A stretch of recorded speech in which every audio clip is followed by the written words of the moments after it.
Good evening. This past summer, I attended a family reunion for my mother's side in Hot Springs, Arkansas. Over 100 relatives were present. It's an odd bunch of people.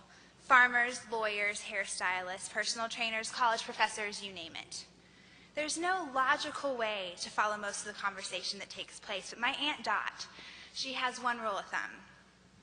To avoid an undesirable controversy, steer clear of politics and religion, and just stick to topics like the weather.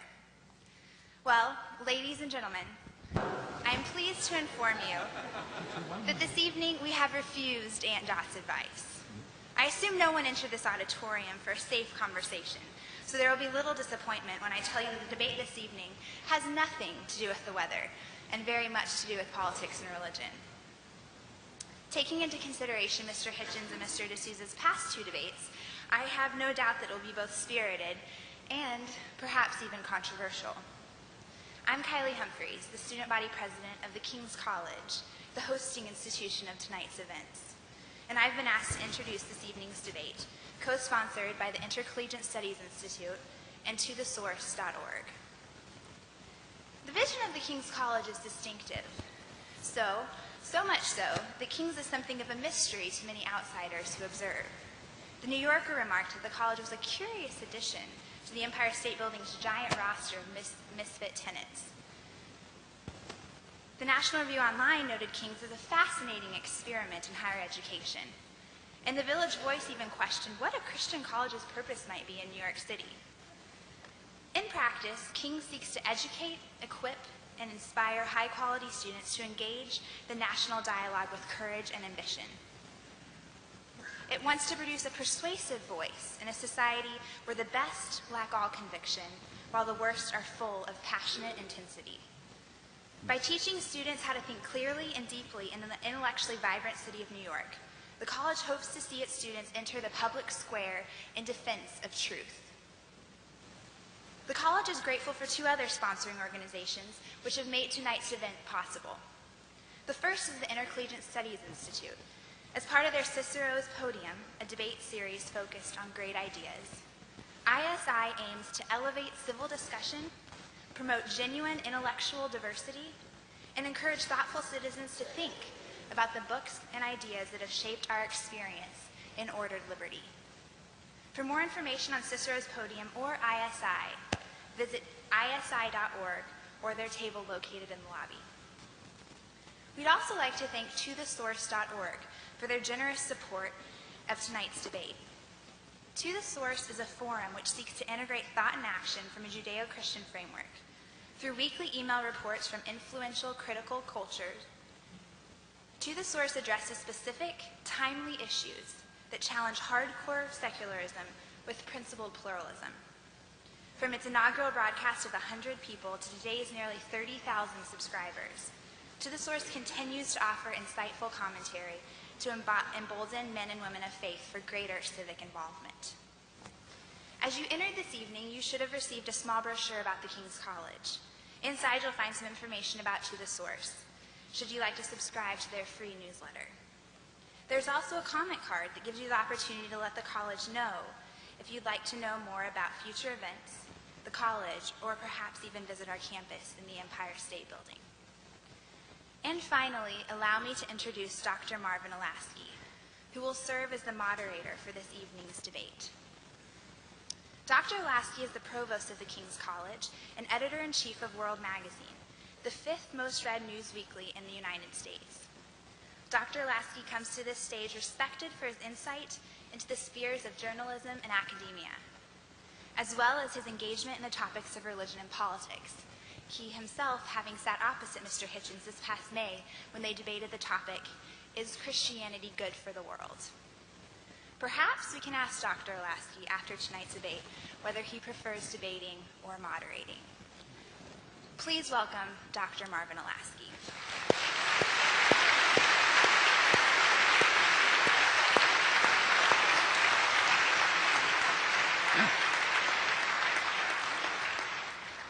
Well, thank you, Kylie. All of us are here because our debaters need very little in the way of introduction. Christopher Hitchens is a columnist for Vanity Fair. and the author of many books, including God is Not Great, How Religion Poisons Everything.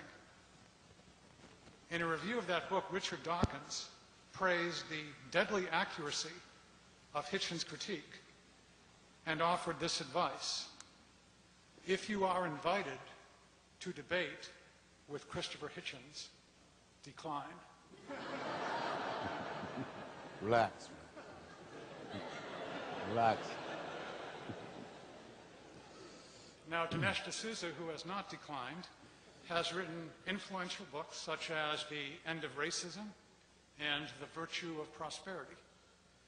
One reviewer said this about Dinesh's new book, quote, infinitely more sophisticated than the rants produced by Richard Dawkins and Christopher Hitchens. What's so great about Christianity leaves those atheist books in the dust? Well, we shall see. Ground rules for tonight. Dinesh goes first for 10 minutes, then Christopher has 10 minutes. Each has a 5-minute rebuttal, and then we let them go at each other directly for 15 minutes. We'll then entertain questions from the audience, not speeches or homilies, questions please, with King's College students getting the first 3 questions. Dinesh, Christopher, please pay attention to the timekeeper who has signs indicating a 2-minute warning and then a stop sign. So let's begin. Dinesh, you're up first.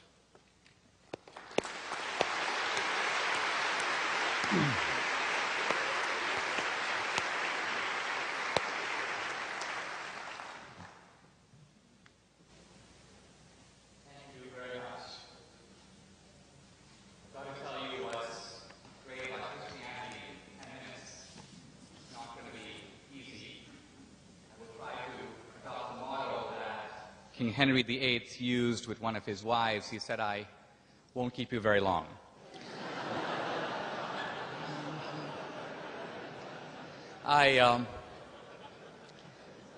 This is Christopher Hitchens and my 3rd time around. We've debated other topics before. It's our first time debating this issue. I really welcome the opportunity. In my opening statement, I'm going to make a positive statement about Christianity.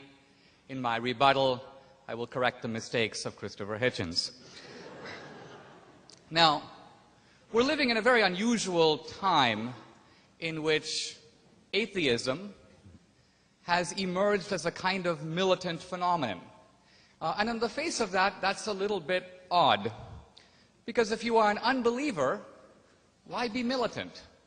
I don't believe in unicorns, but I haven't written any books on the subject. I don't spend a lot of time denouncing unicorns. I live my life as if unicorns did not exist. But what we have from the atheist side is a belligerent attack on theism and specifically on Christianity. I want to try to answer this attack by using the same tools of reason and skepticism and science and evidence that is the banner under which the atheists march. In no way this evening will I rely on scripture or any kind of theology to make my points. I'm going to focus entirely on reason and evidence. Let me begin, if I may, this way. In reading through the various atheist books by Hitchens, Dawkins, Harris, and the others, if I were to make a list of the values that the atheists cherish the most, I would list values like the idea of individual dissent, the notion of personal dignity, the idea of equality, the equal dignity of men and women, an antipathy to oppression, inequality, and slavery, the idea of compassion as a social virtue. Now, what's interesting is that if you take a good look at this list, you realize that these values came into the world because of Christianity. How do we know that? Partly by looking outside of Western civilization, where we see that these things that we take for granted There's a tsunami that devastates a place in Africa. All the Western, which is to say Christian nations, rush to help. Nobody else seems to. Something unique is going on that's internal to our civilization. Now you might say, well, Western civilization isn't just built on Christianity, it's built on Athens, by which we can say classical reason, and also on Jerusalem, which is Judaism and Christianity. And yet if you look at the world of Athens, which is to say Greece and then pre-Christian Rome, you discover that those were civilizations that were based on slavery. They were civilizations where women were treated very badly. They were civilizations where human life didn't count for a whole lot. The Spartans notoriously would leave the feeble child on the hillside to see if it was still alive in the morning. And the great philosophers of Greece and Rome viewed these incidents with equanimity. They didn't think it was a big deal. It is only from Christianity that these things that had been uncontroversial for a long time become controversial for the first time. In Sam Harris's book, he tries to blame slavery on Christianity. But the reality is that if you look at history, slavery was a universal institution, practiced in every known culture. The Greeks and Romans had it, the Chinese had it, there was slavery in ancient India, American Indians had slavery long before Columbus got here. So it is Christianity that mobilized the first movement in the world to oppose slavery. First the Quakers and then the evangelical Christians took a theological idea that we are all equal in the eyes of God. An idea that, by the way, for some centuries was seen as a merely spiritual truth, and they gave it a political application. If we are all created equal in the eyes of God, no man has the right to rule another man without his consent. This idea became the moral engine of the anti-slavery movement both in Europe and in America. And this concept is not only the moral root of anti-slavery, it is also the basis of democracy. What's the premise of representative democracy? No man has the right to rule another without consent. And I want to turn for a moment to science, because one of the rallying cries of modern atheism is the supposed incompatibility between Christianity and science, an incompatibility rendered puzzling at the outset because if you make a list of the leading scientists of the West in the past 500 years, you find that the vast majority of them were not only theist, but specifically and devoutly Christian. This was true of Galileo, Copernicus, Kepler, Bry, Priestley, Lavoisier. You can just go down the list all the way through Gassendi, Mersenne, Mendel. Some of these guys were monks, like Mendel. Gassendi and Mersenne were priests. So right away you have a puzzle. We have literary theorist Christopher Hitchens and biology major Sam Harris positing a supposed conflict that was not evident to the great scientists of the West, stretching from Kepler to Newton. I want to make perhaps a further point about this, though. Not only were these scientists Christian, not only did they see their work as revealing the divine handiwork in the universe, but I want to argue that modern science itself is based on three Christian assumptions that are at root metaphysical. Assumption number one, the universe as a whole is rational. The universe embodies rationality. Now, if you think about it, that's odd. It's pretty easy to say that my friend Bill is rational, or Christopher Hitchens is partially rational. It's another thing to say that matter and objects and planets embody a certain kind of rationality. They follow rational principles. Number two, the universe obeys laws that are comprehensible in the language of mathematics. Again, if you think about it, that's very strange. If I'm driving my car, I can follow laws. I see a stop sign, I come to a halt. How does matter obey laws? How does the electron know what to do? If we look at matter, it is unbelievably well behaved. It follows the laws of Newton's inverse square law. It obeys Einstein's laws. The point I'm trying to get at here is that this is a metaphysical proposition. A third one. The laws out there in nature are mirrored by the goings-on within our minds. We can apprehend and understand the laws. Very odd. Why should the goings-on within our head match the goings-on in the universe? Now, if you're a believer, you know why. God is believed to be omniscient, which is to say super-rational. He built the universe to embody rationality. God is a lawgiver, and the universe reflects His laws. We are made in God's image. We have a spark of the divine, so it's not surprising to the theist that you have this arrangement. But for the atheist, you can't take any of that for granted. This is faith-based science. A final point. We hear a great deal about how Christianity has been terrible for the world. The truth of it is, if you look at the casualties of Christianity, the Inquisition, the Crusades, the Salem witch trials — I read a book on the Salem witch trials. I had been educated to believe the Salem witch trials had killed thousands, or at the very least hundreds of people. I discovered that at the Salem witch trials, the number of people executed was, in fact, 18. The Inquisition, if you read Henry Kamin's book, the most authoritative study of the Inquisition, the Spanish Inquisition, over 300 years, killed 2,000 people. Now, just try to compare that to the crimes inflicted by atheist regimes, not 500, not 1,000 years ago, but within our lifetime. If you look only at the big three, Stalin's Russia, Mao's China, the Nazi regime in Germany, you have, within the space of 5 decades, over 100 million casualties. So atheism, not religion, is responsible for the mass murders of history. I want to end by saying that I think Christianity has done a lot for the world. The world would be a lot worse if we didn't have it. I think even Christopher Hitchens, by the end of today, should be chanting, if only under his breath, "Thank God for Christianity."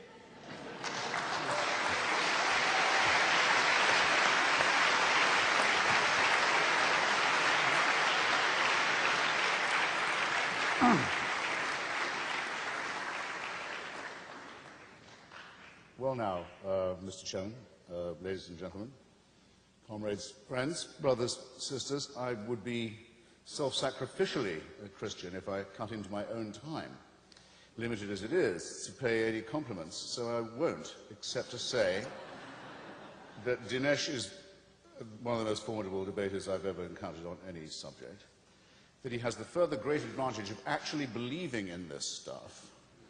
You try it. You go up and down the country, ask a Calvinist, does he really believe in Calvin's theory of predestination? Ask a Roman Catholic, do they really believe in the virgin birth? You get all kinds of Life of Brian evasions from them. It's metaphorical, really. No, Dinesh believes this. That's very useful. And then I want to thank the alarmingly polite and wholesome faculty and staff of the King's College.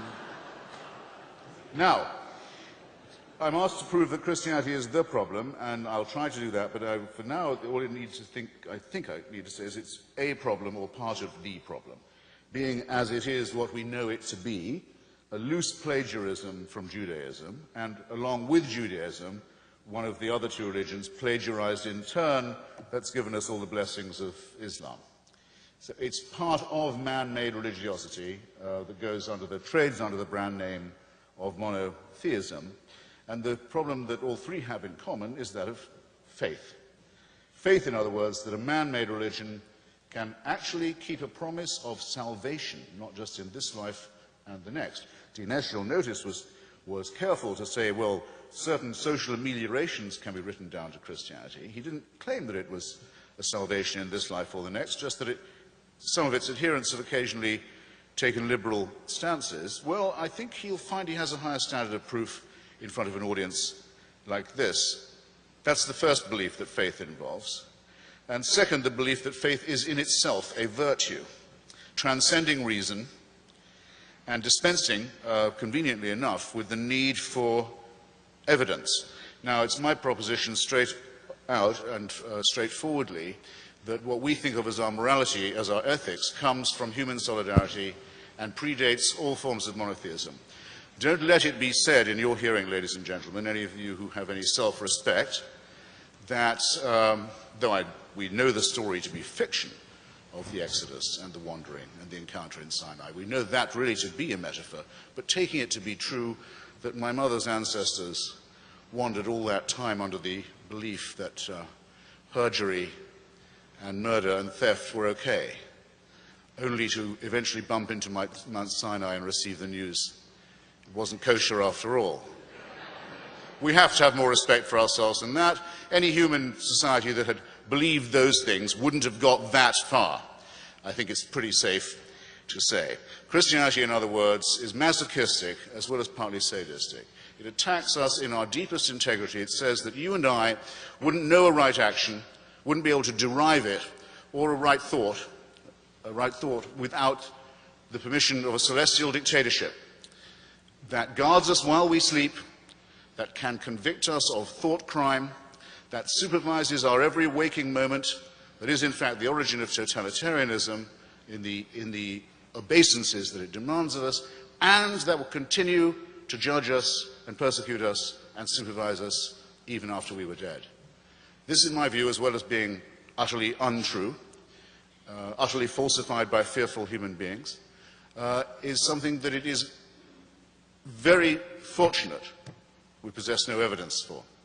How horrible it would be if we were condemned to live in this posture of gratitude, permanent gratitude, to an unalterable dictatorship in whose installation we had had no say. And let me add, the worst of that would be if that dictatorship was benign.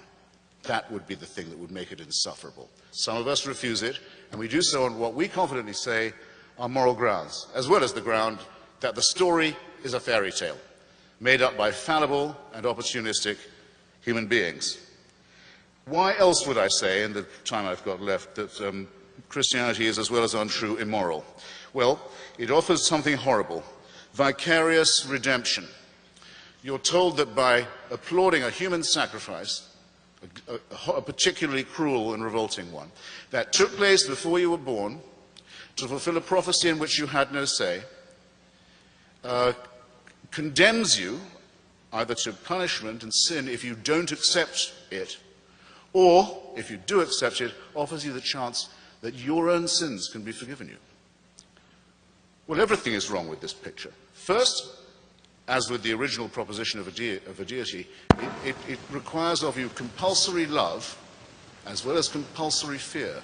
You have to simultaneously love someone, you're commanded to love them, and be frightened of them at the same time. This is no way to teach morals. Second, you're told not that you might get a second chance, or that your debts can be paid. I can pay your debts if I care enough for you. I could serve your time in prison if I wished. But I can't forgive you the sin. I can't absolve you of the responsibility for what you've already done. I can't wash you white as snow. And the desire to be washed in that way and to be free of responsibility is itself an immoral one. It should be rejected by anyone with any, I'll repeat the term, with any self-respect.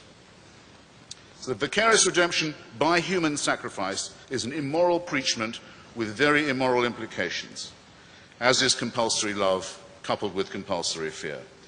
The idea that the laws of nature can be suspended in your favor if you make the right propitiations is a lie. Dinesh points out what a lie it is. Einstein says how marvelous it is. The great thing about the universe is its laws never are suspended. They are never suspended. They do operate according to a beauty, a logic, and a symmetry that we don't quite yet understand. We're getting to understand them better. Dinesh points it out rather intelligently to you. What does Christianity say? Those laws can be suspended, and in your favor too, if you make the right prayers and propitiations and sacrifices. There can be, a virgin can conceive, a dead body can walk again, your leprosy can be cured, the blind can see. Nonsense. It's not moral to lie to children. It's not moral to lie to ignorant, uneducated people and to tell them that if they will only believe nonsense, they can be saved. It's immoral. The totalitarian concept of the afterlife, the hideous idea, doesn't even occur in the New Testament. Excuse me. doesn't occur even in the violent rape and genocide-filled books of the Jewish Bible. There is no punishment of the dead. When God has destroyed your tribe and had your virgins and your children murdered in front of you, and your flocks and herds scattered and so on, and you also fall down to a bronze sword, he's done with you. The earth can close over you. That's it. You've tangled with the wrong tribe, the one he favored. Not until gentle Jesus, meek and mild, are you told, if you don't make the right propitiations, you can depart into everlasting fire. That one of the most wicked ideas ever preached, and one that's ruined the lives and the peace of mind of many, many children, preached to them by vicious, child-hating old men and women in the name of this ghastly cult which we're met here to discuss tonight. I don't need 2 minutes to finish with this religion, but thanks. I have a moral challenge on this point. Answer me this if you think that morality comes from the supernatural and we require celestial dictatorship permission for it. Name me a moral action committed by a believer, or a moral statement or ethical statement uttered by one that could not be made or uttered by an unbeliever. I've asked this in a number of venues and forums now. I'm going to keep on asking it. I've not yet had an answer. If I was to ask anyone in this room, however, could they name a wicked action performed or a vile statement made by someone attributable only to their religious faith, there isn't a single person here who'd have to hesitate for a second in discovering what that was and saying it. Why is it incompatible with knowledge and science? It's for this reason. We calculate that the human species, Homo sapiens, has been around now. Carl Sagan thought perhaps 200,000 years. I would say 100,000. Not more, not less. In order to believe the Christian message, you have to believe this. For those 100,000 years, people were born, died, usually, many of them, in childbirth, either the mother or the child. Life expectancy, perhaps 20 years, 25. Died of microorganisms they didn't know existed. Genesis doesn't mention them because the people who write Genesis don't know there are microorganisms. Earthquakes would have been terrifying. Tsunamis, volcanoes, mysterious events. War and famine superimposed on this. You can all fill out this picture for yourselves, I'm sure. That was our life. For tens of thousands of years, on and on it went. Maybe a gradual upward curve of a sort. We seem to have made some progress, very painfully, and with infinite suffering and labor, and with our solidarity still intact. Now here's what you have to believe. You have to believe that heaven watched that for 98,000 years. And after 98,000 years decided 2,000 years, it may be time to intervene. And the best way of doing that would be to have a filthy human sacrifice in a very remote part of Palestine. And the news of this has still not penetrated to the rest of the world, and I don't think will be believed when it does, and isn't believed by me, and can't be believed by a thinking person. Thank you.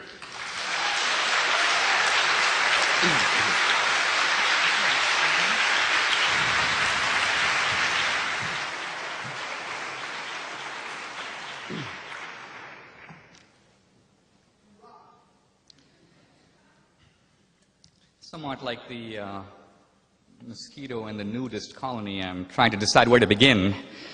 I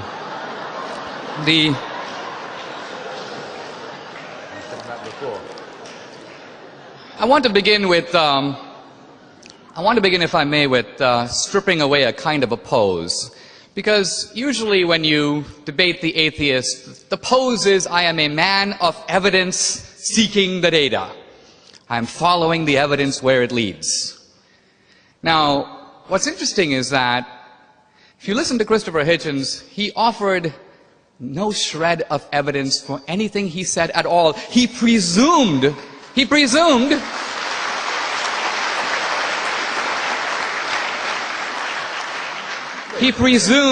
that God does not exist. He presumed the Christians made it all up. He presumed, let's take one of his seemingly firmer presumptions. Scientific laws are inviolable. I said earlier this was an article of faith, and it is. There is no scientific law at all for which we could say that there are no exceptions to it. Let's take one of the most fundamental principles of science. Light travels in a vacuum at the speed of 186,000 miles a second. How do we know that? We've measured it. 1 time, 2 times, 10 times, 1,000,000 times.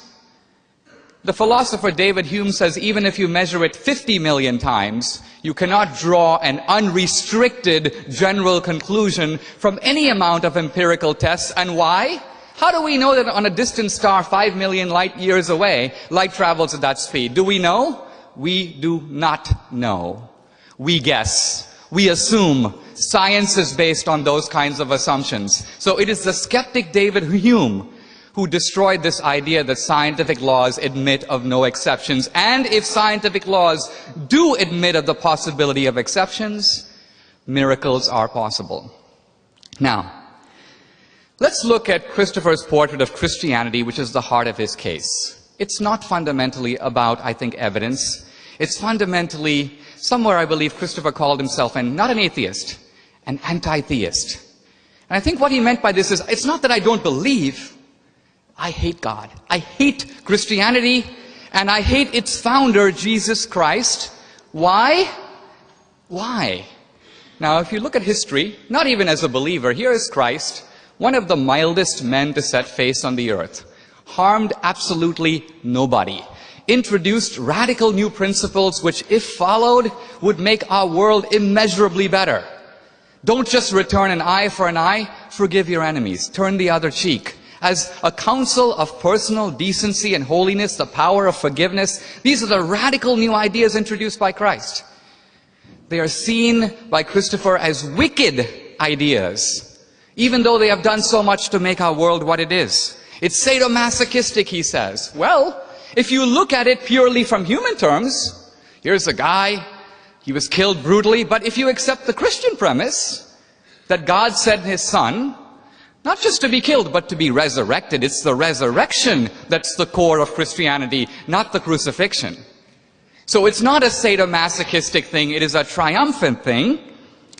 And here I want to get to the core of all this. I want to read a quotation, if I may, from Christopher, and it's something he sort of said this evening. He says, it would be horrible if it were true that we were designed and then created and then continually supervised throughout all our lives, waking and sleeping. It would be like living in celestial North Korea. Here I think we get an insight not only into the motive, of atheism, but also into the nature of God himself. And here's what I mean. The way the atheists portray it, God is meanly flinging the atheist into hell. Wrong. We hear from Christopher Hitchens, he doesn't want God. He's shutting himself out from God. He doesn't want heaven. He sees it as a form of abasement, a form of humiliation, a kind of unending parade with flowers in which he's going to be handing out garlands. He doesn't want it. In short, the gates of hell are locked from the inside. When the Bible says that salvation is a gift of God, many people think it means that God gives you the gift of salvation. No. That's not what it says. It doesn't say salvation is the gift from God. It says salvation is the gift of God. God is the gift. And there's no compulsion. We are free to accept him or to reject him. If we reject him, it is by our own choice, and God reluctantly gives us our wish. There's no sadomasochism in that. There is only free choice, the choice to reject God. Thank you.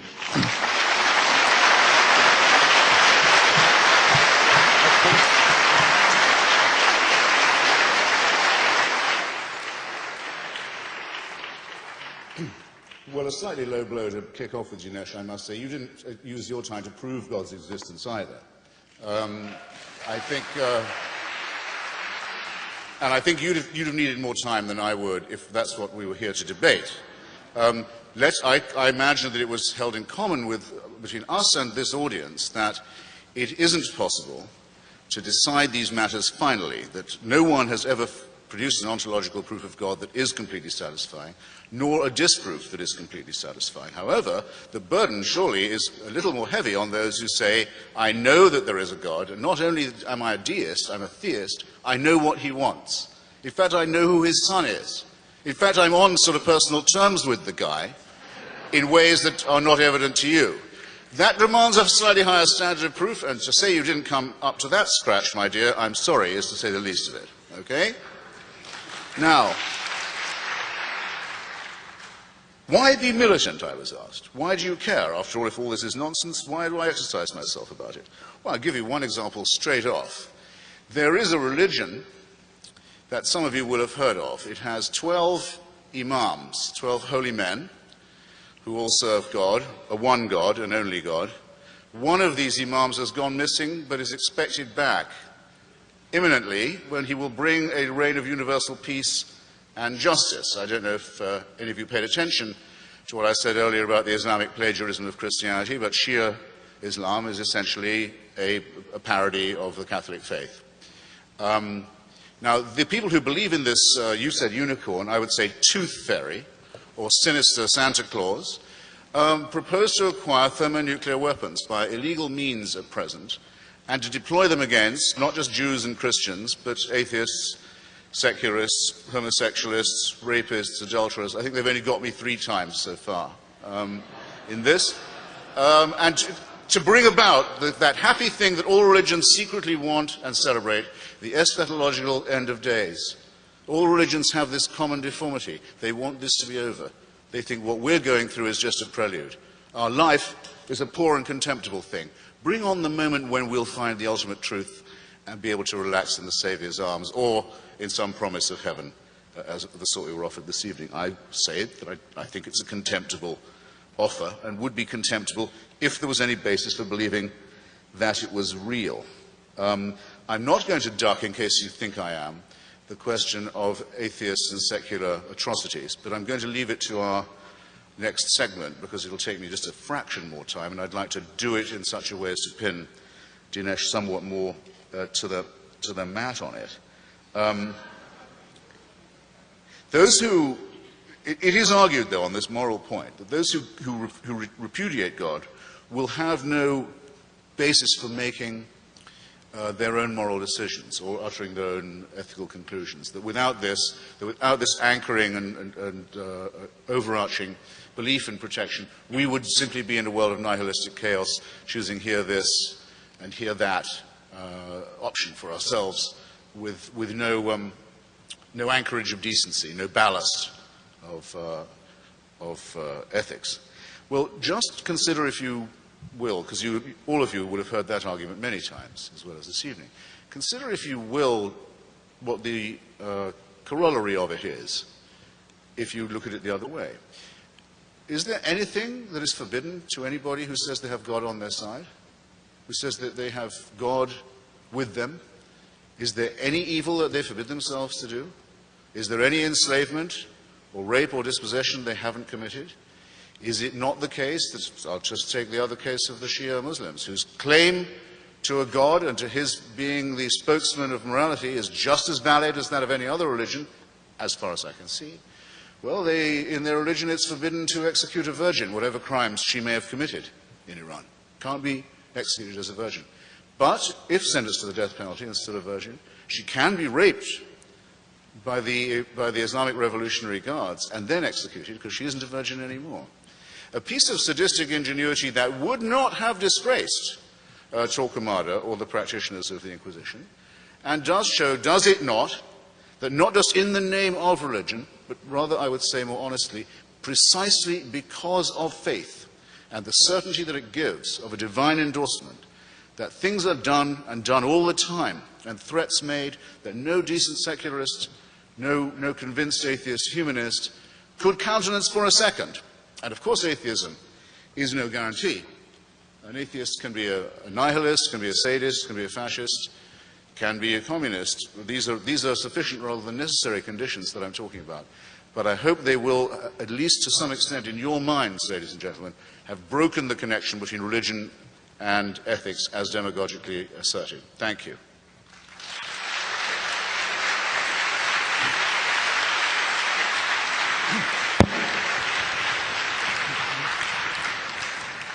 Yes, we'll now move to 15 minutes of cross-examination, with Dinesh getting the first question and the debaters going back and forth. Now, if you have a question that you'd like to ask the debaters, you may, in about 10 minutes or so, begin lining up over there. And the first 3 questions go to King students, and then we will let the fun begin in general. Dinesh, your question for Christopher.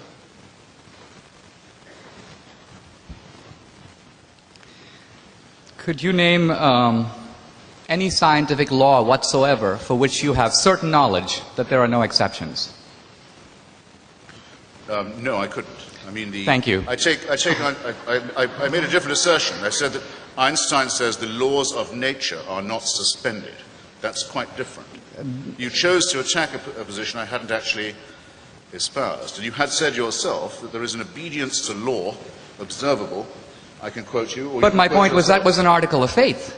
That was not a demonstrated proposition. Einstein knew that, and that's why Einstein was a theist. Einstein believed that God represented a great mind that sustained these laws in that way. You're completely wrong twice. Einstein was not a theist. Einstein was Einstein was very explicitly not a theist. He was a deist. He said he was a believer in the God of Spinoza, the God that does not intervene in human affairs, that does not answer prayers, that does not take sides in human quarrels, that does not make judgments on human behavior. Well, Spinoza was not... That's as far from theism as it's possible to get, and you should have got this by now, Dinesh. You really should. Christopher, you're a little bit...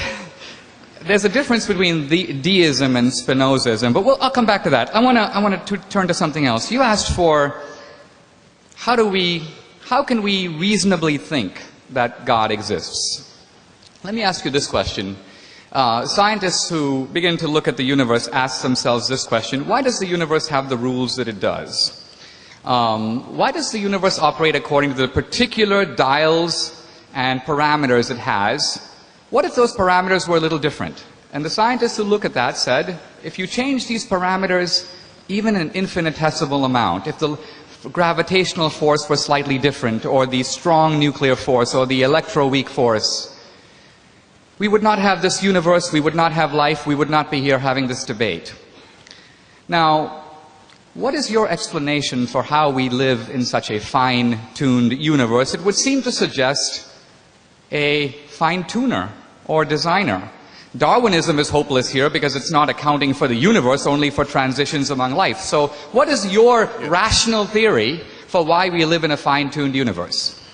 Right. Well, there's a good reason why no one comes to me for arguments about physics, so I'll have to take, but I'm not ducking the question. Just for your notebooks, ladies and gentlemen, there is a book by Professor Victor Stenger on this subject. Dinesh deals with it also in his book, that makes the bold claim that science actually negates the case of the existence of God. Well, Stenger says the laws of physics come out of nothing. Do you agree with that? Further than I would have gone, I'm saying I recommend that you read it. A chasm of tautology yawns at the feet of all those who go in for this argument. Richard Dawkins actually said to me once he thought it was the most interesting argument he'd so far heard or encountered in all the debates we've all had with the faithful, and it is, because there's something extraordinary about it. Of course, also appeals to us, because anything that says to us, you might not have been here, but you are, so that must be something majestic, is obviously appealing to us. It's sometimes known as anthropocentric. Look at the consequences. Look at an example just in the suburb of this argument where we happen to live. A tiny solar system on the very, very edge of the known universe, with a sun that is going to flare up in a while into a red dwarf, go out, having boiled us alive, on the only planet in its solar system that can support, or I think ever has supported, anything like life. Of the other planets, most of them are either or all of them, I should say, are either much too hot or much too cold. This is just in our hood, on our block, to support life. And that's true also of huge tracts of our own dear planet, which we happen to know, whatever argument we take about it. Christopher, I'm sorry, you're filibustering me a little bit here. This is cross-examination. Is poised on a climatic knife edge. So I would say, bear that in mind, and I would add, quite some design, and quite some designer. Well, you said that... No, I thought it was my turn to ask the question. Yeah. Well, actually, I will forego my question to you if you'll re-ask your question to me about atheist tyrannies and massacres. And I won't take too much time on it. Otherwise I have to ask it to myself. I'd be willing to ask you those questions if you let it go in a cross-examination. Otherwise, I ask a question and you take up all the time. Well, no, that's why I was asking. That's why I was asking you if that condition would seem fair. I mean, I must answer the question which you have asked me in one of your contributions. Shall we leave it for a... Let me do it this way. How about if I put the ball in your court, you pose the questions to me on this topic, and we can go back and forth? All right, then. Okay. Okay.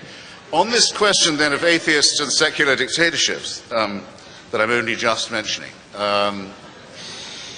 has it ever struck you that the original totalitarian movement of the 20th century, the one that actually invented the term totalitarianism, popularized it, claimed it for itself, the movement of Mussolini, Franco, Salazar, the Ustasha in Croatia, Father Tiso in Slovakia, you'll see where I'm going with this now, was basically only another term for the Catholic right wing. There's nothing secular about fascism. If there had been, the Vatican would not have signed treaties and concordats with all of the movements and governments that fascism created. I don't think I need to waste very much more time on that. There's a big literature on it. The Church keeps on apologizing for this, as for its engagements with similar political movements and governments in Latin America after the Second World War, after the main battle against fascism was over. The German version of this is not the same. It's quite clear that Hitler disliked Christianity, though he never repudiated his Catholicism, praised the Church in Mein Kampf, asked for his birthday to be celebrated, which it was every year in every Catholic church in Germany by the order of the Vatican. And Christopher, my turn? Well, wait. Just in view of this, in view of the fact that not one person, according to Paul Johnson, Catholic historian known to you, I think has praised your work, up to 50% of the Waffen-SS were confessing Catholics, none of whom were ever threatened with excommunication for their activities. The only Nazi I know of to be excommunicated by the Roman Catholic Church was Joseph Goebbels. And do you want to know why that was? Do you want to guess? He married a Protestant. Magda Goebbels was a Protestant. The Church said, excuse me, we do have our standards. All right. This is not secularism, Dinesh, and it's quite false to say. And it's actually, there's an insinuation in it that I reject and resent. It's quite false to say that these are the outcomes of secular politics. Thank you. When I first came to America, Or rather, wouldn't you say? It's supposed to be a question.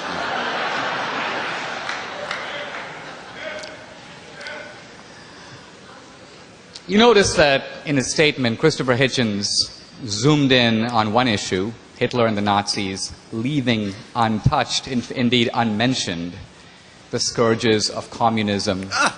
He didn't not only mention, hold on, don't jump in, it's my time. This is the atheist conception of fairness. We hug the public square completely to ourselves and drive all the religions out. Look.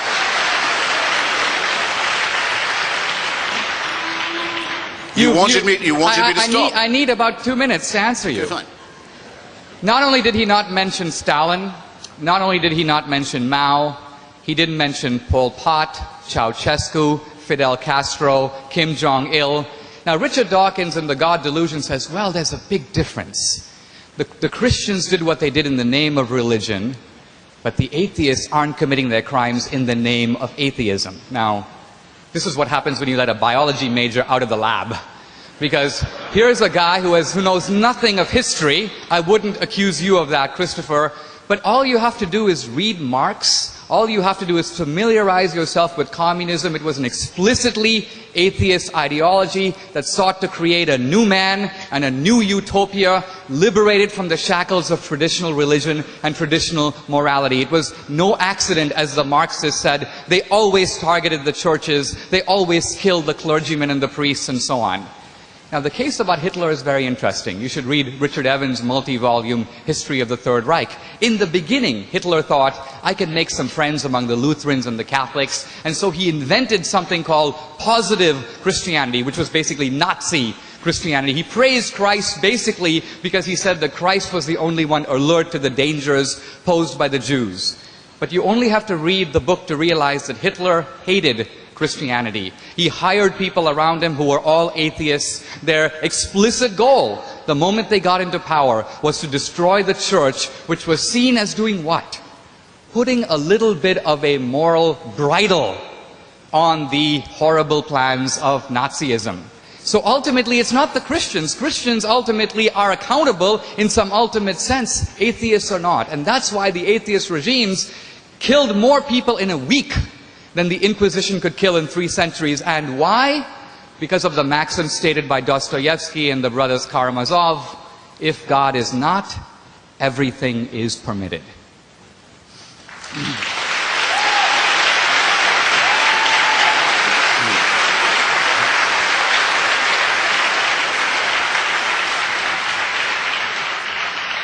Again, Dinesh, I'm sorry, a slightly low blow. You said, look, when are you going to get through with your questions? So I politely stopped. And then you said, look at all the things you didn't mention in it, which I was just coming to.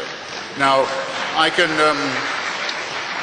the way, I can prove that to anyone, and I'm a little sorry to have to point out to you, because you have the proof in your hands. There's a whole chapter of my book on this subject that deals with Stalin and the rest of them. And you know that's true, even if the audience don't. Well, may I answer? This is not a question I'm going to duck. To the contrary, it's one I've insisted on taking up. Would that not be, I appeal to the fairness of the audience, is that not what I've been doing for the last 15 minutes? So don't accuse me of running from a question I'm trying to confront. Now, take Russia in 1917, which I think you want me to do. Is it not the case that for centuries, hundreds and hundreds of years, millions and millions of Russians have been told that the head of the state is something more than human? Not quite divine, but a little more than human. The head of the church, the Tsar, the little father of his people, and that from him all blessings come. And under this benign Christian rule, serfdom, the publication and circulation of the protocols of the Elders of Zion, the original fabrication of anti-Semitism, many other similar delights are born. Well, you're Joseph Stalin. You inherit this situation. You shouldn't be in the dictatorship business, I submit, wouldn't you agree, if you can't take advantage of a huge reservoir of credulity and servility like that. It's ready-made for you. You can say, well, let's have a heresy hunt, and there'll be heretics, all right, and you have a show trial. An inquisition. You can say, let's have miracles. We'll claim we are responsible for miracles. Lysenko's biology purports to produce miraculous new harvests. We'll say that all blessings should be attributed to my benign rule. Everyone should thank me all the time and fear the permanent workings of the evil one against the happy state that we're trying to create. This is a simulacrum, very recognizable, of the relationship between Christian orthodoxy, feudalism, serfdom, and anti-Semitism. Now, I will take your challenge, Dinesh, when you point out to me a society that has degenerated into famine, disease, paranoia, torture, and mass murder because it has followed the precepts of Lucretius and Epicurus and Democritus and Spinoza and Thomas Paine and Thomas Jefferson and Albert Einstein. If you can do that, if you can point to me a society that erred and fell into horror by doing that, then we'll have a level playing field. Till then, you know perfectly well we don't have one, and you're trying to make it less fair still.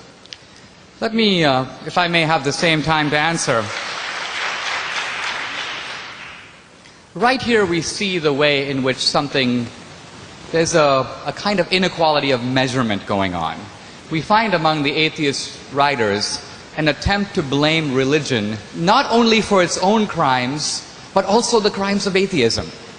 Sam Harris, in his book The End of Faith, says the following. He's trying to prove that suicide bombing is entirely religious. But he knows that the inventors of suicide bombing in the modern form are the Tamil Tigers, who are fighting over land and are fighting over self-determination. So he says this: while the motivations of the Tamil Tigers are not explicitly religious, they are Hindus who undoubtedly believe many improbable things about the nature of life and death. The cult of martyr worship that they have nurtured for decades has many of the features of religiosity that one would expect in people who give their lives for a cause. So the Tamil Tigers see themselves as secular combatants in a political struggle. But Sam Harris detects a religious motive because these guys are Hindus, and surely there's some underlying religious craziness that explains what they're doing. Now we turn to Christopher Hitchens. I want to read, if I may, a line from Daniel Dennett in his book, Breaking the Spell. He says this. He says, it is true that religious fanatics are rarely, if ever, guided by the deepest and best tenets in those religions. So what? Al-Qaeda and Hamas terrorism is still Islam's responsibility, and abortion clinic bombing is still Christianity's responsibility. Here's what he's saying. If bad guys do bad things in the name of an ideology, the ideology doesn't get to shake them off and say, those guys were just perversions. You have to take responsibility. And the point I'm making here is, Christopher Hitchens will not take responsibility as an atheist for the crimes committed in the name of atheism. He is doing backward somersaults to blame the Christians for them.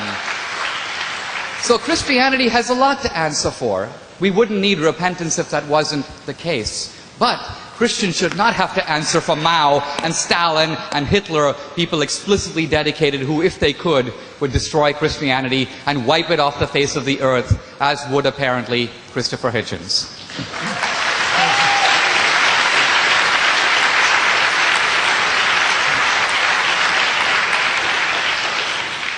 It's time to let questioners from the audience get in on the fun.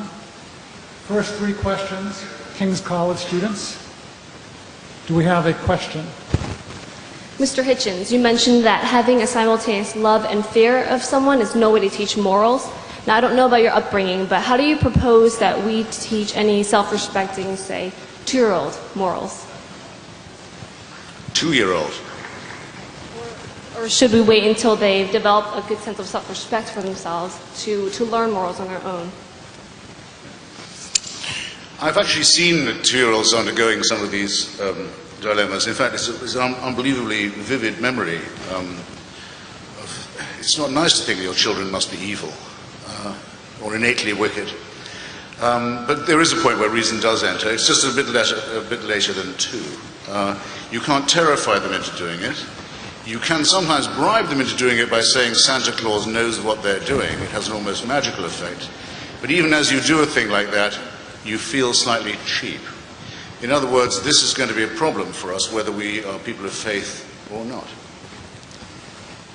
But Christopher, isn't it true that in childhood, all learning is based on piety? And by that I mean, even if you were to teach somebody the law of gravity as a child, you would teach it to them to be received on faith. Later, they would subject it to critical scrutiny. I dare say I'm not going to disagree with you that the observable laws of gravity so why do you are not repudiated by any responsible parent. But perhaps, I don't know if either of you have noticed this, but you seem to regard, it's a revealing disclosure, of the role of religion to treat us as if we were infants. I said that when we are infants. That was my objection to it in the first place. I didn't say if we were infants, I said when we are infants. Look, I think there's a deeper point here. The atheists have kind of expected that as countries become more modern, more technological, religion would wither away. They figured out it's not going to happen. And so they've decided to focus on the schools. And so you find common themes in Dawkins's book, Harris's book, Hitchens' book. Why do parents have the right to inculcate religious values in the young? Shouldn't that be something that is taken over by the schools and done, you may say, in an atheist way? Or at least the schools are seen as deprogramming the religious beliefs that parents inculcate into children. I think that this is a little worrisome in a free society. The desire to detach children from the moral training of their parents, to turn it over to experts like Dawkins and Hitchens, whom I think you can see are not merely following the evidence where it leads, but have a certain visceral dislike. Have themselves an agenda no less fierce than that of any Christian parent.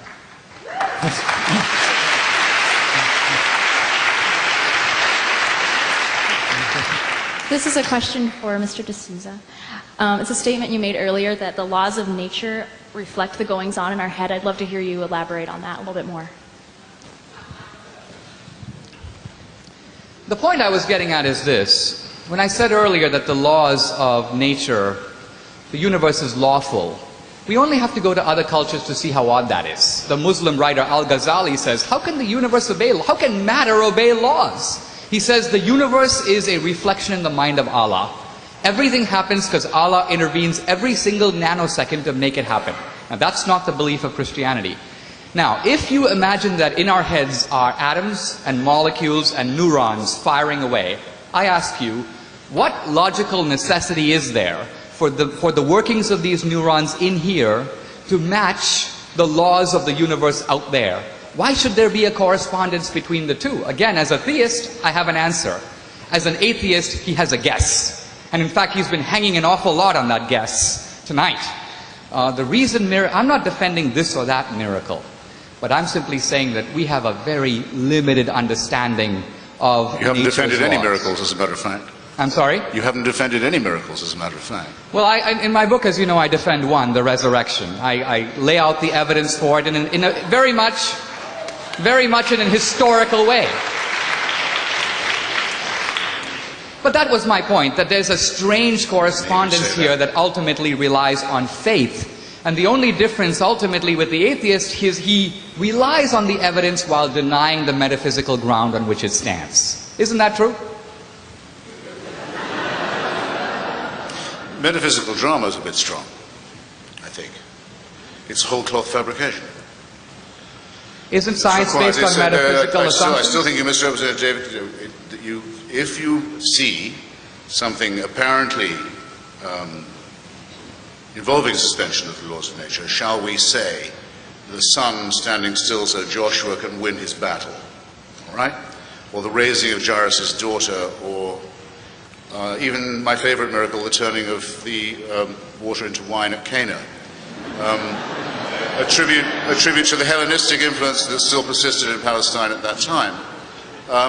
You still have to ask yourself the question, which is more probable, that the laws of physics or nature have been suspended, by the way, in my favor, or that I'm under a misapprehension? Everyone has to ask themselves that question. That's if they saw it themselves. If they take it as a report issued through and filtered through dozens of other non-eyewitnesses and corrupt texts down the years, then I would think anyone who says that they think of the resurrection as a historic fact is advertising a willingness to believe in absolutely anything. Let's have another question.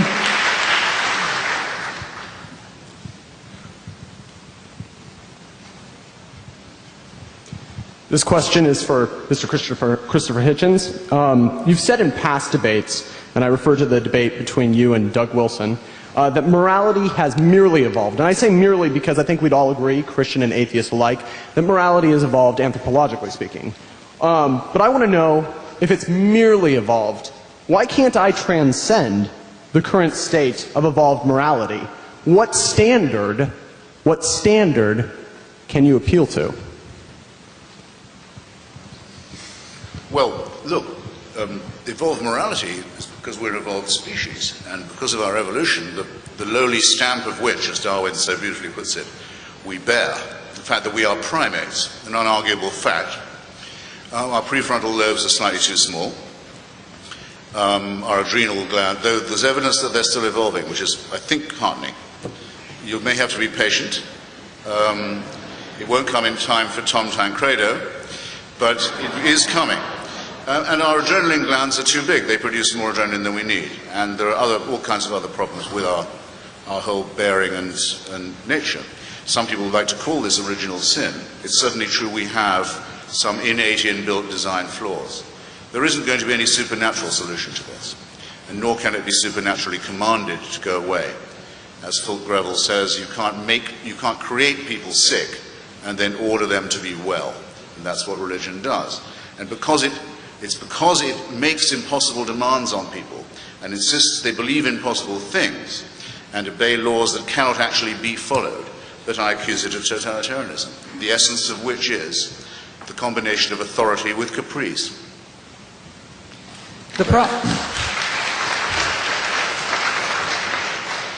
Evolution, although a powerful theory in many respects, doesn't account for three things. It doesn't account for the origin of life, which is presumed. It doesn't account for the origin of consciousness, for which Steven Pinker says there is no explanation. It doesn't account for morality. Now, the evolutionists have been trying very hard to do it. And they look at morality as a form of extended selfishness. If a mom jumps into a car to save a kid, it's because they share the same genes. That accounts for about 1% of morality. But what about the morality that has no genetic benefit? I get up to offer an old lady a seat in a bus. I don't do it because tomorrow I hope I'll get her seat. or she'll do the same for me. I give blood. Even Richard Dawkins says there's no evolutionary explanation for that. Give me liberty or give me death. The man who helped the Good Samaritan. When we do altruism, or what Christianity calls agape, charity, with no hope of return, there is no evolutionary explanation at all. Now, I want to suggest that this is pointing us to a much deeper truth, and that is this. It is true that we are animals in the sense that we too, like animals and like non-living things, obey the laws of nature. But I want to suggest that the very fact that we have morality, which depends on free will, means that there is a dimension of us that exists, one may say, transcending the laws of nature. Here's why. A stone doesn't have a choice of whether to roll down the hill. It can't say stop. It merely follows the law. On the other hand, in small decisions and big, I have choice. Here's a pen. I have a free choice to drop it or not. If I drop it, it will follow exactly the laws of gravity. But my decision to drop it is purely a free choice, undetermined by the laws of physics. I can go either way. And every moral choice is of that nature. Our entire vocabulary of thou shalt not and don't do this and you shouldn't have done that would have to be wiped out.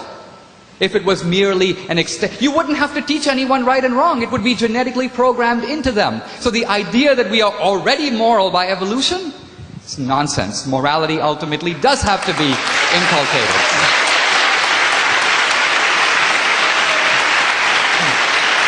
Next question, please. Yeah, well, I think, I'm sorry, with your leave, that demands a little correction. First, just take the Good Samaritan. Since he was already known of by Jesus of Nazareth, assuming he ever existed, the man from Samaria, his good behavior can't be attributed to Christian teaching, can it, by definition? And if you recall, all the people who behaved worst in that story were priests and Levites and the other devout ones. So they seem to have got he seems to have got his idea of human solidarity without divine or religious permission. Christianity did not exist at the time. Anyone here who isn't a serf can say for themselves, yeah, were you taught that it might be a good thing to give blood? Was this inculcated into you? I can certainly say it wasn't into me. When I was a socialist, it was one of the things I was most proud of. I would go to give blood because we were proud of the fact that the British National Health Service never had to buy any. There was always enough. There were always enough people who would go and give a pint. Because why not? Why, by the way? They weren't giving one.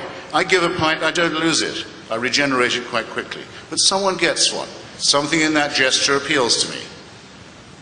Christopher, I've done someone a good thing, and it hasn't cost me a sacrifice, and I don't have to act as if I've just done something incredibly virtuous and self-sacrificial and pious. And then, yes, as a matter of fact, I do have a very rare blood group, and one day I'm going to need some blood myself. And I hope enough other people are thinking about me in their way too.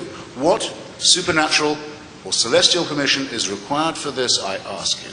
And I will answer. Creates a mystery where none exists. I will answer. In many cultures, people don't give blood. In many cultures, this idea that you should give a part of yourself for some guy that you don't even know, there's an old Indian proverb, the tears of strangers are only water. The point I'm trying to get at is, it seems to me that on a personal level, you're right. No one maybe had to say to you, give blood, give blood, give blood.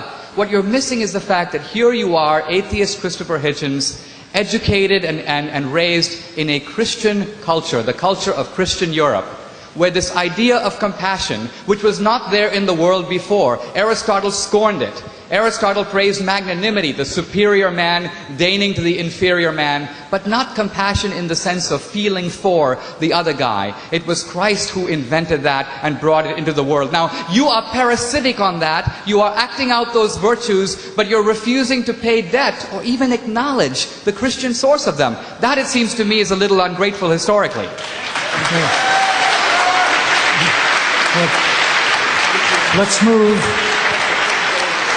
Let's move to the next question, and the person asked the question can respond. The other person can then make a response to that, and then we'll try to go right to the next question in order to have room for as many as possible. Okay. Gentlemen, thank you for showing up tonight. It was a pleasure listening to you at this point. I have a lot of things I have to say, but of course I want to get succinct on it. A thought I had based on an idea, the materialization from pre-existence into existence, then concluding with post-existence, one might assert a lack of definitive strength regarding post-existence as the absolute final end. I just want to touch on the notion of what appears to be emerging from non-existence. And I understand that there's science saying that things have happened, and I'm really not in either one of your corners, I feel.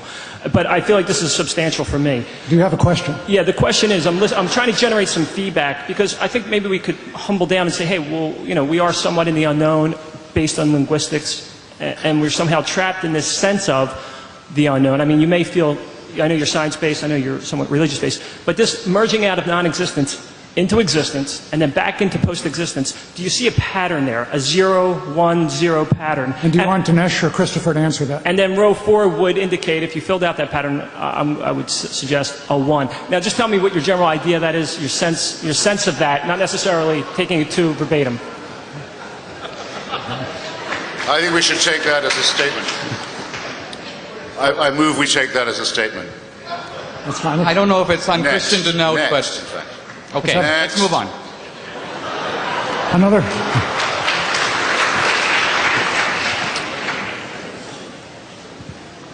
Yeah. Dr. Hitchens, I come from Tonga. No, in the Professor South Hitchens, Pacific. please. Professor, before Christianity came, Tonga, Fiji, they have men for dinner. And in Tonga, it was a mess. My question is, let's say they did not come to the Pacific. What do you have to offer us as an atheist? What do you have to offer us? Well, it's a bit, should I ventriloquize the question? I'm not sure everybody heard it. The gentleman is from the island of Tonga, which is in the Pacific. Used to be a British Crown possession. I don't know if it still is. I'm certain that's how the Christians got there anyway, thanks to British imperialism. And he says that before the Christians came, people were freely dining off one another. This is a fair... In Fiji, yeah. I've heard the stories. It's often struck me as a tremendous problem. Why was no redemption ever sent to this island? Why did it go on? It reminds me of the question I closed by in my original statement. 98,000 years of human existence, and heaven watches with indifference. We're expected to believe 2,000 years ago intervenes by means of a human sacrifice in which all took part and which all must believe, and that's the salvation. And it's not offered to the Chinese, who at that stage can read and can write and can build boats and can have libraries and gunpowder and can spread an idea. No. It takes many thousands of years before, in a very weird form, it gets to China at all. There are parts of Borneo where people still practice cannibalism, where this message still hasn't spread. Now, this isn't a problem for me, because I regard it as man-made. It isn't a problem for me. This is my answer, because I regard it as man-made. The answer for you must be, unless you accuse humanism or secularism of advocating cannibalism, which it does not, is how come this design, this revelation, this redemption, this faith-based, and I should remind Dinesh earlier that my identification of the problem was precisely faith, the preference of that over reason and evidence. Why doesn't it seem to work? Why, whenever you ask, why is there so much suffering, misery, ignorance, backwardness, and barbarism? Why is that question unanswerable in the terms in which it's asked? You've just phrased it for Tonga and Fiji. I think Christopher is missing the force of the argument here, which is not simply that the Christians have been negligent in carrying this universal message, but that when Christianity came to the rest of the world, it brought new values into those cultures. One time I said to my grandfather, how come we are part of a tiny Christian minority in India? And he said, 2 words, the Portuguese Inquisition. Meaning that some very zealous missionaries, possibly accompanied with some bayonets, came to India and Christianized the Indians. I want to say 2 things about this, however. Even though that may have occurred at the beginning, you found in a very short time large numbers of Indians rushing to Christianity. And why? As I looked into this matter as I got a little bit older, I discovered that In the Indian caste system, you have 4 castes with the untouchables at the bottom, and if you're born an untouchable, you're finished. There's nowhere to go. You can't get out of it.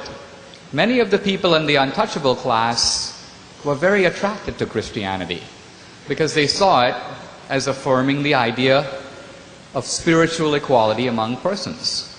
This was not immediately or even over a long time translated into complete political or social equality, but it meant something to say to somebody, you're not a nothing, you're not a dog, you are a human being, and that alone counts for a lot. What I'm trying to say, and I think what the gentleman here was trying to say, is that most of the world didn't have that.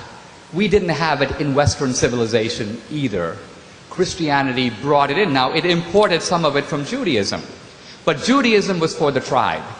God instructs His chosen people. Christianity takes the idea and universalizes it. If you look at the rights that are stated in the UN Declaration of Human Rights, you notice something very interesting. You read those rights, they're universal rights? No.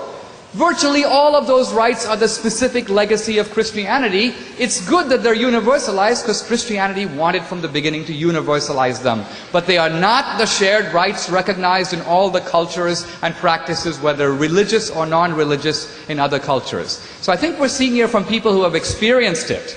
I don't care about those inquisitors who came a long time ago. I'm kind of grateful to them, although probably my ancestors would not have shared my enthusiasm.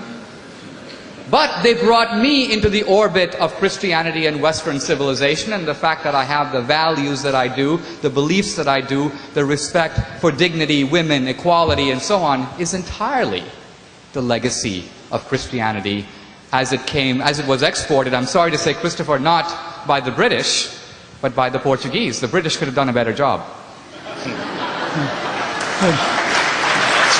Next question, please. The thing is, just a tiny thing. If you claim it for one, you have to claim it for all. It seems to me. It means that means you accept that, yes, Hamas does a lot of good with social services.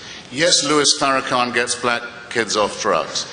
Yes, the Mormons must have had a point, devout as they were, when they said black people didn't have souls, as they did until the 1970s. That everything attributable to religion must be attributable to it. You can't just pick and choose the bits that you like. The abolition of cannibalism is one thing. The Muslims say they abolished child sacrifice, but think of the things they also brought. And tell me if this doesn't show, what I've been arguing from the first, that it is a man-made institution, not a divinely appointed one, and that you get exactly the sort of coincidences you would expect from that. The world looks as it would look if there was no God. Next question, please. My question is for Mr. Hitchens. Sorry, keep getting them, but... That's all right. Movement, evolution, and change are hallmarks of human history. If religion poisons everything, as you claim, why haven't we just gotten rid of it and moved on? Well, I think that there are two reasons. I'll be quick, because I see when you ask. Religion caters to our egocentricity, to our sense of self-importance, as well as to our masochistic tendencies. I'll say what I mean by that. Religion teaches us that we're originally sinful, that we're sinners in the hands of an angry God. The Quran says we're made out of a clot of blood. The Bible says out of dust. That we're born evil, we're wicked, we should sprawl, we should grovel, we should be glad that someone who even cares to look after us at all. Be grateful. I think this is a disgusting attitude, but you won't, I think, fail to recognize that it's a very accurate picture of what's preached. But worm as you are, cheer up. The universe is designed with you in mind. And God has a plan for you, and you alone. So to this terrible groveling is added a terrific arrogance as well. Thus you get the phenomenon of people like Mother Teresa, say, brushing past you and pushing you off the pavement, saying, sorry, sorry, out of my way, don't mind me, I'm just on errand for God. And they call this modesty. That's why it appeals. And the second reason why it appeals is I don't know why this is, because I don't see what there is to fear in it. You're not going to know when you're dead. You're not going to know it. So there's nothing to be frightened of. But people are frightened of death. And the central lie of all religion is that there's a cure for this. And an exception will be made in your own case. An eternal life offered. if you make the right propitiations and the right abjections. Well, I'm sorry. I think it's the height of immorality to lie to people like that. But that's why it survives. That's why it survives. Let me answer, if I may. Religion poisons everything. Christopher is known for literary flair. I think what we've seen here today, when I first came to America, I lived in Arizona, I went to a rodeo, and I'm sort of reminded of that. We have a point here, a point there, and just a lot of bull in between. Now, here's what I mean by that. Isn't it a case of gross rhetorical and argumentative excess? I mean, did religion poison Shakespeare? Or Milton? Or Dante? Or Michelangelo? Or Raphael? Or Bach? Were they corrupted by religion? No. Their work is in some ways an exhibition of a transcendent reflection as we see in art. Even secular people should be able to appreciate that and to recognize that that is the special legacy of our civilization, built in part on Greece, but also in equal, if not larger part, on Jerusalem. Now, we are now coming closer to the core of what this debate is about. This idea here that religion is a form of wish fulfillment. Christopher didn't think of that. Sigmund Freud said it. Marx said it in a different way. Religion is the opium of the people. We can't face life. We can't face death, so we make up stuff. Now, I could give a religious rebuttal to that, which would look something like this. I can totally see why in a wish fulfillment world, we would invent heaven. Heaven is cool. And if I wanted to get away from my diabetes or the fact of death, I might say, I'd like to live in heaven. I don't think I would have made up hell. Hell is more severe than diabetes. It's a little tougher than death. So why would a wish fulfillment inventors of religion come up with the rules of self-denial and so on that make our life more difficult, more sacrificial? We would make it easy. We'd start by taking out that commandment against adultery, if we were making it all up. Now, one final point. The idea of religion as wish fulfillment makes no evolutionary sense at all, a point made by the atheist Steven Pinker. He says this: it makes no evolutionary sense to make stuff up that threatens your own survival. Imagine this: I am a rabbit. I am being pursued by a lion. I have to decide whether to run. I decide I will not run. Why? There is another life waiting for me, even better than this one. What would be the fate of such a rabbit? It would be immediately eaten. Rabbits who engaged in wish fulfillment would not survive. That's the point. You need a better theory.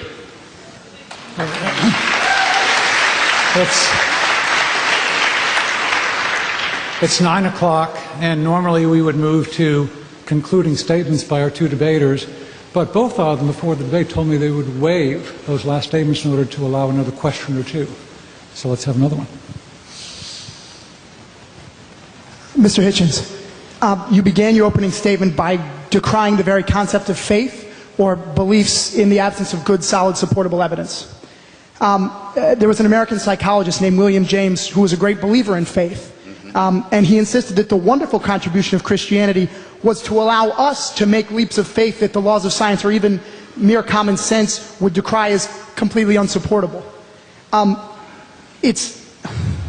Unlike a man of faith, can a completely rational mind have the courage to, for instance, take a leap of faith with a total stranger that could lead to friendship, or maybe even with a dire enemy in the hope that that might ultimately lead to peace? Well, I think you're confusing the leap of faith with a risk or a chance. The leap of faith, which I attribute to Kierkegaard, not to the varieties of religious experience, is what's necessary to get you across a gap where no evidence exists, and where some of the evidence may be to the contrary. And the problem with that, though I can see the will behind it, is that you can't make it just once and find yourself on the other side. Faith got me across this chasm. Now I'm safe. You have to keep on making it. You have to keep on going to church, sometimes several times a week, to assure yourself you're right to believe it in the first place. And it becomes morbid and ritualistic and irrational. and you're back where you started, on the wrong side of the chasm. Otherwise, this argument, we wouldn't be having this argument if Christianity had an answer to any of this, or any other religion either. In Christopher's book, he makes the argument, I think I've seen him quoted saying this too, that the absence of evidence is evidence of absence. If you don't see evidence for something, don't believe it. Now, I would suggest that in the empirical domain, in the world of human experience, that is a valid principle. It even applies to miracles. If someone came to me and said, my leg grew 3 feet last week, I would say, let's bring in the doctor with the measuring stick. Let's see if it actually happened. We are in the domain of verification. However, the non sequitur here is the following. There are many questions that are vital to our life because it would affect the way we live that are not in the empirical domain. Let's say I would ask you, is there life after death? Shakespeare says death is the undiscovered country. No one who's gone there has ever come back. Certainly not in a natural. So here's the question. How would you subject that proposition to testing? What possible evidence are you looking for when it is not in the empirical domain? Christopher says automatically reject it out of hand, since there is no evidence, but there is no evidence in a domain where evidence is unavailable. So I would suggest that here we have the dogmatic atheism that, because it doesn't know, refuses to believe. Now, if you ask me, do I know? I would say, no, on this point I don't know either. The believer shares the agnosticism with the atheist, but the difference is the believer says, even though I don't know, I believe. Remember, the statement of belief is not a statement of knowledge. I know my brother. I wouldn't say I believe in my brother, I know the guy. The reason I say I believe is because I don't know. So what I'm saying is, why is it in any way more irrational for me to take a position on one side of an issue than for him to take the other side of the issue on which there is no empirical evidence on either side? I would submit it's a leap of faith for both of us. The only difference is I am leaping toward God, he's leaping against him.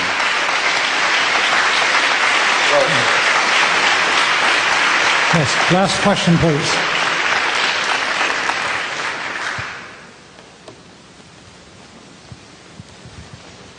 Thank you both. My question is for Christopher. I've heard you say in several debates that I've seen online that you do not deny the existence of either the transcendent or the numinous. And that's the language that you use. Yes. And I was just thinking, given your obvious antipathy towards religious belief and superstition, I think a lot of people come to religion and come to religious belief after having some sort of peak experience, either a transcendent experience, an experience of the numinous. So my question is, how would you advise someone, or what sort of recommendation would you make for someone that has that sort of experience but doesn't want to interpret that in, let's say, a religious vein? Because I think many people will turn to religion because they're so just profoundly disoriented after having like some sort of experience of transcendence. Okay, well, what I say, I'm very touched that you noticed it, is that the transcendent and the numinous, which I wouldn't trust anyone who didn't have as faculties, should be distinguished from the supernatural. That, for example, I'm just about to forget his last name. Francis is his first name. He's the Collins of the Human Genome Project, with whom I had a long discussion the other night, says that he was hiking one day. I think it was in the Pacific Northwest. And there was a frozen waterfall that had 3 streams frozen. It was a frozen trinity, if you like. And at that moment, he says, he got down on his knees and accepted Jesus Christ. Now, I will simply have to say, of someone whose work I enormously respect, and who I believe I've quoted correctly, that to me is a wild non sequitur. That people who talk like that are, it may be a deformity in me, I think it's white noise to talk like that. White noise. And I don't think I'm missing anything, because I'm quite just as fond of the music of Verdi, say, as I was when I thought he was a Christian, presumably was, as when I found out that he wasn't. And many other great famous musicians and painters who actually turn out to, in their devotional efforts, not to have been themselves devoted. And that's why I don't think, I'm going to take a bit of my answer to reply to Dinesh just now, on this point of whether these things apply to both of us. No, they don't. When I say I think that that's a meaningless statement, I'm not making a meaningless statement myself. Anyone can say that they understood what I said about Francis Collins's remark. By the same token, I had a debate on Hugh Hewitt's program, a very fair-minded, very intelligent Christian. He got me on with his favorite Presbyterian. He said, "This is the man you have to beat." And I said, "All right," we went at it. One of the questions I asked him was about the resurrection. Do you agree with the verse in St. Matthew that says that at the time of the crucifixion, all the graveyards of Jerusalem opened, and the dead came out and walked and greeted their old friends and so forth? And I was going on to ask him, because if you do, it seems to me to cheapen the idea of resurrection if it was so commonplace. That's where I was going with it. But he thought I was asking whether literally true or not. And he said, well, as a Christian, yes, I absolutely do believe it. But I'm not so sure I believe it as a historian. I will just have to say that to me, that nonsensical remark is a statement of faith. And what I've just said about its nonsensical character is not itself a meaningless remark, because it's intelligible to everybody here. And that should weigh a little in this argument, it seems to me. Thank you.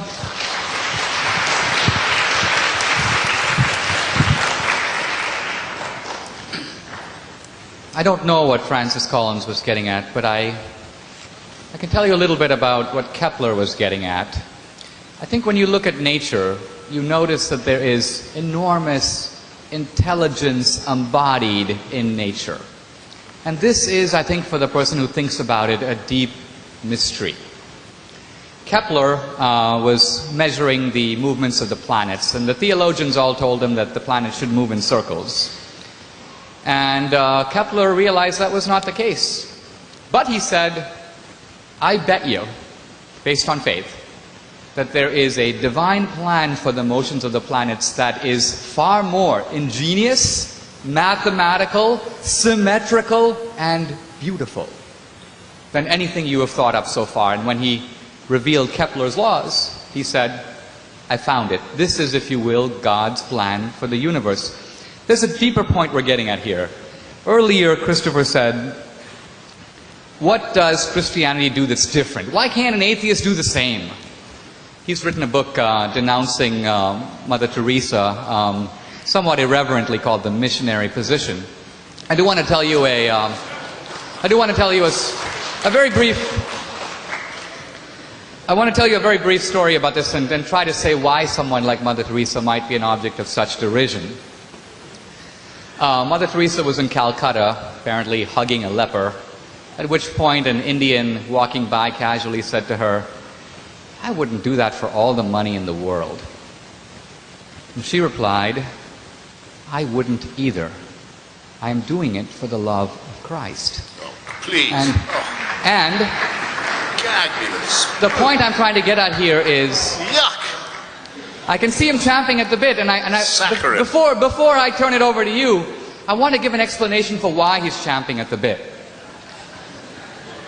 Religion makes moral demands on us, and Christianity asks that we move outside of ourselves and consider first the welfare of the other person. Now, this is ultimately a little bit of an annoying and an irritating and a difficult doctrine. Even Augustine prayed, make me chaste, O Lord, but not yet. The Christian feels this too. The atheist, I want to suggest, is chafing under the moral rules of Christianity. That's the concentration camp he's talking about. Ultimately, he realizes that a life lived according to the 10 Commandments is a life in which we are accountable. We all live in a world where bad guys sometimes make off with the money, where good guys come to grief. It's not fair. What goes around doesn't come around. But religion says that at the end of the day, what goes around does come around. There is a last judgment. There is an ultimate accountability.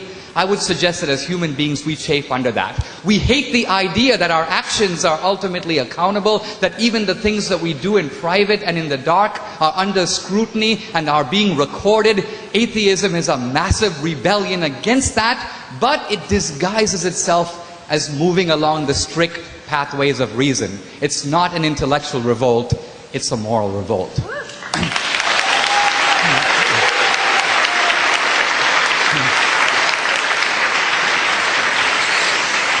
Good. We've been going at this for over 90 minutes now, and it's time to sadly cut it off. 3 concluding notes.